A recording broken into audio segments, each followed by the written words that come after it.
Mazel tov on the new role. It's a whole new position. Tell us first of all about this position.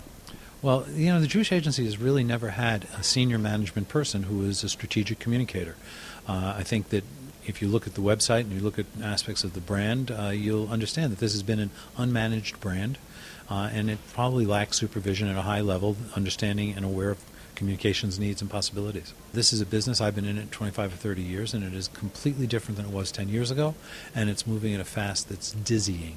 And so what we're talking about here is understanding the platforms and technologies that our potential target audiences are looking at and use, and becoming conversant in them and creating content for them where we can create content, create relationships and networks with them where we need to do those. We're talking about taking our messages about what we do, who we are, and how we help people, or how they can help us, to people in the places where they communicate and how they communicate today. So what do you see as the goals in terms of the Jewish people, how they should look better on the media and the world media? We're talking about marketing basically. How do you market it better? Well, I think first of all we're marketing more to Jews and to Israelis than we are to anybody else. The question is how we can get Jews to be more identified and Israelis to feel more Jewish and less Israeli. And we need to find a common language between Jews in the diaspora and Jews here in Israel. We need to do that because we are a global family. And if we're going to thrive together and keep Israel strong and secure, then we really have to find greater identity in ourselves and a greater strength of the collective within the Jewish community. That's what this is about, this new strategic plan. This is about Natan Sharansky's vision that individual identity starts all of things. A person who is well and highly identified and involving their identity as anything, as long as it's positive and it respects other people, is a better individual, better able to live a happy life, better able to add to a collective of people who are similar to him. And in the Jewish life, it would seem that our collective cohesion, our solidarity for 3,000 years is starting to loosen. Intermarriage, children of intermarrieds identifying at a lower rate, assimilation.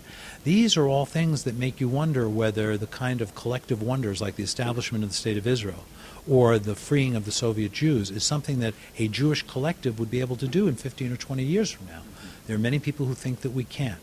And so here at the Jewish Agency for Israel, which in a sense today, when the Jewish Agency today passed its strategic plan, it really became the Jewish Agency for Israel and the Jewish people, because now the agency sees its role as helping foster Jewish identity, Jewish connection to the collective Jewish enterprise as a global Jewish family. This organization is as committed as it ever has been to Aliyah. Aliyah is changing. We live in a time, thank God, when 99% of the Jews living in the world live where they want to live by choice. They live in freedom, relative affluence, and comfort.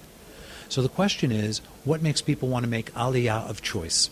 And Natan's vision says the more they interact with Israel, the more they develop their own individual identity, the more that Israeli Jews interact with diaspora Jews, the more the diaspora Jews come over here and have mifkashim and experiences here in Israel, the greater their identity will be, and some of them will become olim. And so we call this Aliyah of choice. And we think, the Jewish Agency for Israel thinks that, at this point, in the future, the greatest possible source of olim will be Jews who are making Aliyah of choice, not out of desperation.